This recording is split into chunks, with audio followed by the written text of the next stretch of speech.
नमस्कार, सर्वप्रथम भारत में आपका स्वागत है। मैं किरण सैनी। ऐसा नहीं लगता आपको कि नरेंद्र मोदी हमारे देश को बर्बाद करके ही दम लेगा? आज के हमारे जो वर्तमान आर्थिक राजनीतिक हालात है या हमारे औद्योगिक हालात हैं, विदेश नीति है, जो महामारी के चलते जो हमारे बिगड़ते हुए हालात हैं, उन पर चर्चा होनी चाहिए। आप मेरी बात से सहमत हैं? राजनीतिक हालात जिन लोगों के हाथ में ये देश है, बागडोर जिसकी केंद्र में जिनके हाथ में सत्ता है, मैं स्टेट की अभी चर्चा नहीं करूँगा, कि जिन लोगों के पास में आज स्टेट है के अलावा केंद्र, तो वो एनडीए है, नेशनल डेमोक्रेटिक अलायंस के अंदर 47 पार्टी है, एक भाजपा के नेतृत्व में 46 पार्टीज अलग है, अलग अलग छोटी राज्य स्तरीय पार्टियाँ। वो पार्टियां मिलके इस देश के अंदर केंद्र में सरकार चला रही है और केंद्र की सरकार का जो मुखिया है माननीय प्रधानमंत्री नरेंद्र मोदी जी, कल हमने चर्चा की थी, क्या नरेंद्र मोदी इस देश का बंटा धार करके या इसको बर्बाद करके मानेगा? ये सवाल है, हमारे प्रश्न है। ऐसा क्यों है? क्योंकि 6.5 साल में जो भारतीय जनता पार्टी के घोषणा पत्र में जो बातें लिखी थी, सबका साथ, सबका विकास, और नेशनल टीवी जो इनके हैं, इनके जो 100 से ज़्यादा टेलीविज़न है, जिसको आज गोदी मीडिया, मोदी मीडिया, पता नहीं क्या क्या नाम दिया गया है, इस देश के लोकतंत्र के 4 पिलर माने गए, 4 स्तंभ: कार्यपालिका, न्यायपालिका, विधायिका और चौथा जो है मीडिया कह लो या इस देश के पत्रकार कह लो। ये अब से पहले कभी प्रभावित नहीं हुए इस देश में, लेकिन 2014 की नरेंद्र मोदी की जो सरकार बनी उसके अंदर एक तरफा, तब से लेकर आज तक एक तरफा भारतीय जनता पार्टी, नरेंद्र मोदी उसके समर्थन में उनके एजेंडे पे एडवर्टाइजमेंट करते हुए नज़र आते हैं और जनता के, आम लोगों के सरोकार की कोई बात ये नहीं करते। इस देश के अंदर चाइना हमारे देश के अंदर सीमा पार करके आगे आ गया। हमारे 20 जवानों को इनकी नालायकी की वजह से शहीद होना पड़ा। यहाँ तक कि उन जवानों के पास में डंडा तक नहीं था, गन तो अलग बात थी। ये सारी चीज़ें से पूरा देश मुखातिब है, जानता है, ये सारी बातें हुई। इसके लिए सीधा सीधा अगर किसी पे दोष है या किसी से सवाल किया जा सकता है, वो केंद्र में एनडीए की सरकार है जिसके मुखिया नरेंद्र मोदी जी है, उससे ही सवाल है हमारा, सर्वप्रथम भारत टीवी का, अशोका लाइव का, कि इस देश के लोगों को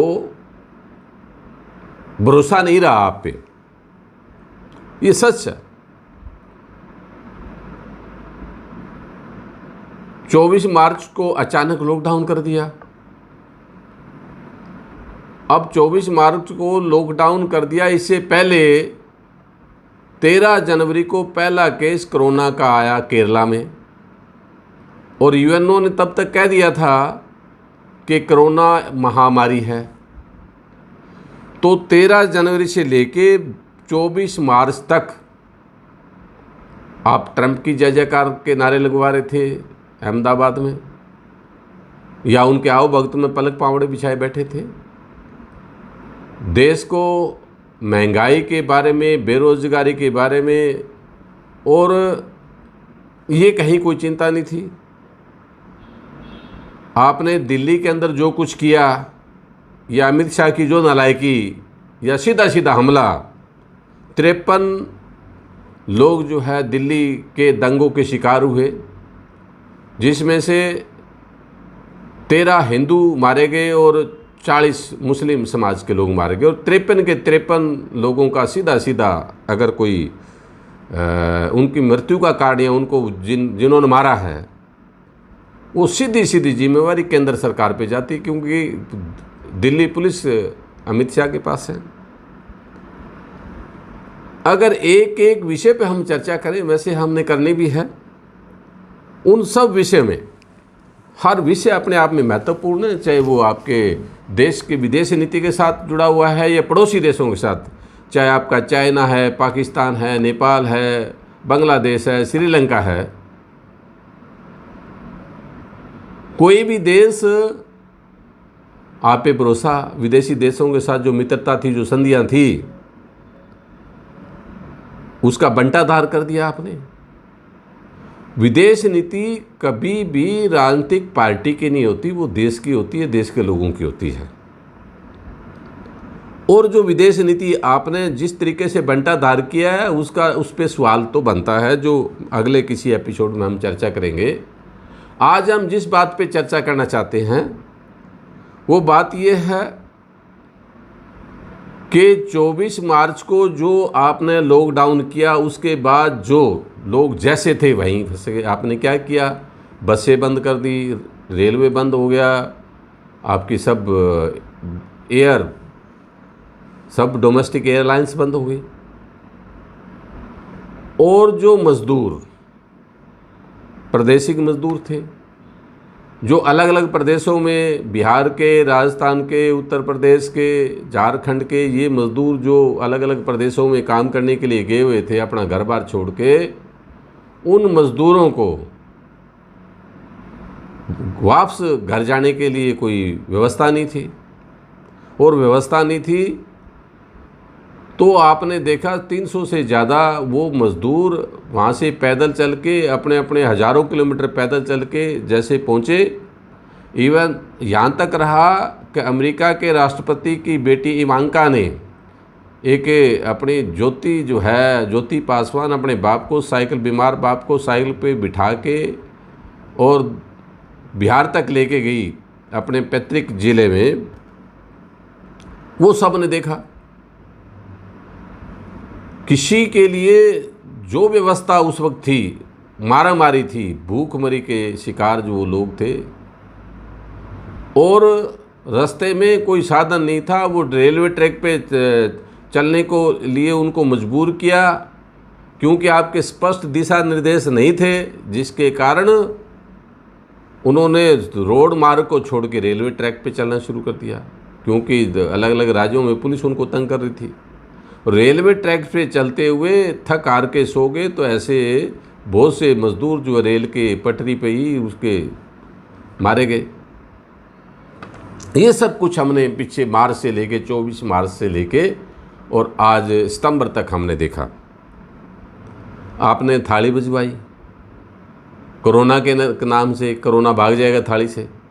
पूरी दुनिया में मजाक उड़ा इस देश का।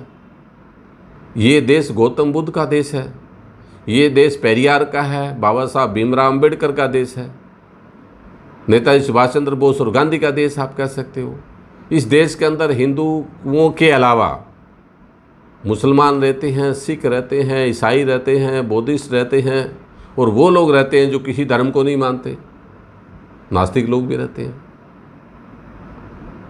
लेकिन आपके जिस तरीके से अपनी जो अंधभक्ति और अंधविश्वास, आपकी वैज्ञानिक सोच तो है नहीं, अंधविश्वास आपने जिस तरीके से लोगों के ऊपर थोपा, आपने जो ताली और थाली बजवाई, मोमबत्ती जलाई, गो कोरोना गो, और आपके भक्तों का, आपके चेलों का तो बहुत ही बुरा हाल था। वो तो गौमूत्र में इसका इलाज ढूंढ रहे थे, गौ के गोबर में इसका इलाज ढूंढ रहे थे। ये सारी चीज़ें हम सब ने आपने देखी। ये सब के सब, इन सब बातों के लिए जो देश का प्रधानमंत्री होता है वो देश का नेता भी होता है, बेशक उसकी आइडियोलॉजी कुछ भी हो। ये बात हमने कल भी कही, आज फिर इस बात के लिए कह रहे हैं कि इन सब बातों के लिए आप सीधे सीधे तौर पे जिम्मेवार थे और जिम्मेवार रहेंगे। जब भी इस 6 साल का पीरियड या इस कोरोना के काल का जब भी कोई इतिहास लिखा जाएगा, तो ये सारी की सारी कालिख एनडीए के लोगों पे पोती जाएगी। और यहाँ तक कि अब इतना बुरा हाल है कि जो आपने एक शुरुआत की ताली बजाने की, थाली बजाने की और मोमबत्ती जलाने की, तो वही चीज़ हमारे देश के बेरोजगार युवाओं ने क्या किया कि 5 सितंबर को उन्होंने ताली और थाली बजाई। अब इससे पूर्व आपने जो मार्च में ताली और थाली बजवाई, तो नेशनल मीडिया तो आपका गुलाम है ना, वो तो आपकी आज्ञा के बिना एक पत्ता नहीं हिलता, एक कैमरा उनके एक क्लिक नहीं आएगी। उन्होंने 5 सितंबर का उन बेरोजगार युवाओं ने जो आपकी इससे नीतियों से दुखी होकर जो उन्होंने ताली और थाली बजाई 5 सितंबर को, तो सोशल मीडिया के अलावा उनका फेसबुक और सोशल मीडिया को छोड़ के कहीं उसका जिक्र नहीं हुआ। तो अब 9 को, कल 9 तारीख को उन बच्चों ने कैंडल मार्च लेके मार्च किया। करोड़ों बच्चे पूरे भारत में कैंडल मार्च में लगे हुए थे, आपको चांदना, आपको लाइट दिखा रहे थे कि अभी मोदी जी होश में आ जाओ। अब आज उन मीडिया में जो उनकी खबरें आई, वो कहते हैं 2 अक्टूबर को हम दिल्ली कूच करेंगे। करोड़ों लोग अगर 2 अक्टूबर को दिल्ली कूच करेंगे, क्या होगा? सब्र का बांध टूट गया। 2 करोड़ वो लोग बेरोजगार हुए हैं जो सैलरी अर्नर थे, जिनकी तनख्वाहें थी अलग अलग इंडस्ट्री में। ऐसे 2 करोड़ से ज़्यादा लोग जो है उनकी सैलरी, उनकी नौकरी चलेगी। और वो नौकरी चलेगी, इसके लिए 96 लाख लोगों ने, जो 15,000 से नीचे की सैलरी जो लोग ले रहे थे, ईपीएफओ डिपार्टमेंट का डाटा है, ईपीएफओ ये कहता है कि 96 लाख लोगों ने ईपीएफ निकालने के लिए फार्म भरा है, रिक्वेस्ट की है। वो ये कहता है हमारे घर में खाने को एक पैसा नहीं है, बेरोज़गार हम हो गए हैं, हमारे बच्चों की स्कूल की फीस नहीं दी गई है, ये सब कुछ है। आपका income tax income tax department कहता है कि टोटल 6.5 करोड़ लोग जो है इनकम टैक्स के स्टेटमेंट वो भरते हैं, ITR भरते हैं। केवल 1.5 करोड़ लोग इनकम टैक्स देते हैं। तो इसका मतलब ये हुआ कि 6.5 करोड़ लोगों में से 5 करोड़ ऐसे लोग हैं जिनकी इनकम 5 साल से नीचे है, क्योंकि 5 साल से ऊपर वालों का टैक्स लगता है। तो जिनकी आमदन 5 लाख से नीचे थी वो 5 करोड़ है, उनको ITR तो भरनी थी। रिजल्ट ये निकला कि उनमें से 2 करोड़ 36 लाख ऐसे लोग जो थे सैलरी लेते थे, वो किसी स्वास्थ्य विभाग में, हेल्थ डिपार्टमेंट में कहीं लगे हुए थे, रिसेप्शन के लगे थे, सिक्योरिटी गार्ड के किसी पोस्ट पे लगे थे, या जो आपके IT सेक्टर में जो लगे हुए थे, या आपके होटल व्यवसाय में वो लगे हुए थे। जब से आपका होटल बंद हुआ, आपके ये तो सब का सब टूरिज्म सेक्टर में 4.5 करोड़ 88 लाख लोगों से ज़्यादा रोज़गार है। ये जो इतना रोज़गार, 4.5 करोड़ से ज़्यादा वो लोग बेरोज़गार हो गए। अब उनकी सैलरी थी, किसी की 10,000 थी, 9,000 थी, 8,000 रुपये थी, कोई सफाई का काम करता था, कोई और कोई सेवा का काम कर रहा था। एक बहुत बड़ा बेरोजगारी का। तो वो सब लोगों ने अप्रैल और जुलाई तक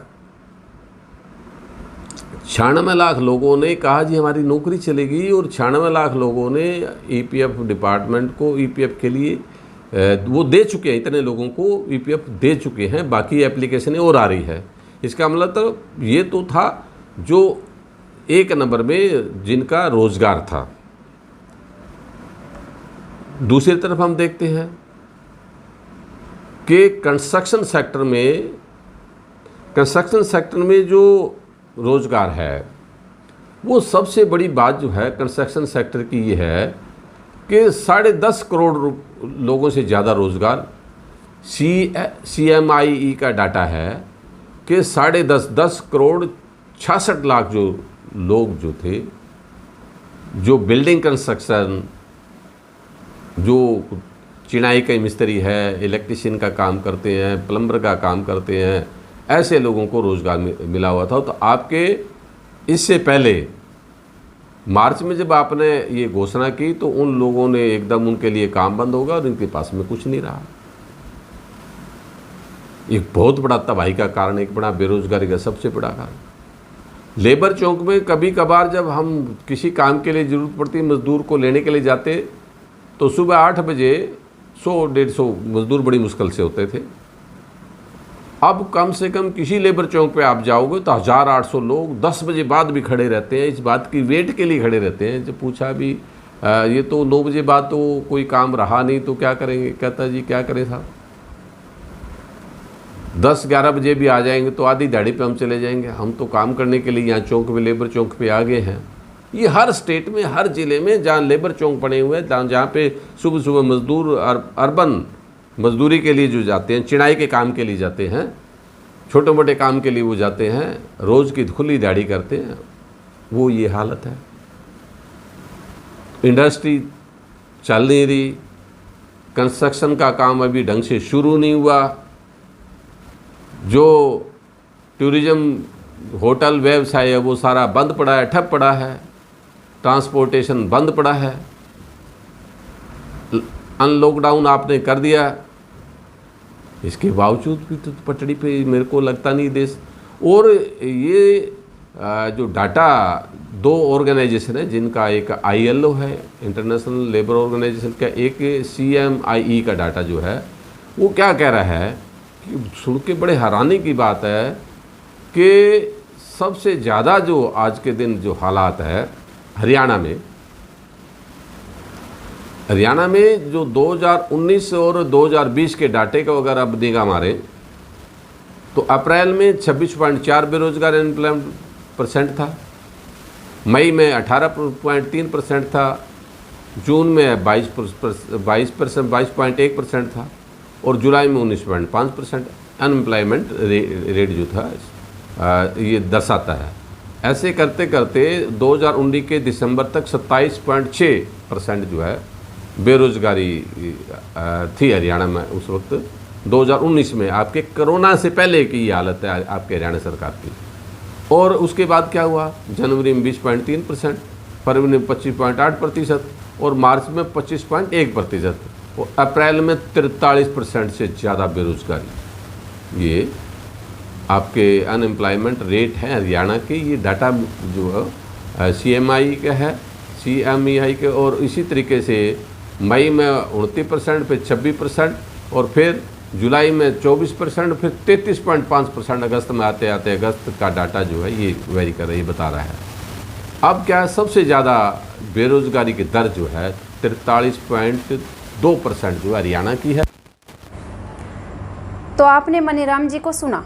आज उन्होंने एक महत्वपूर्ण विषय पे चर्चा की है।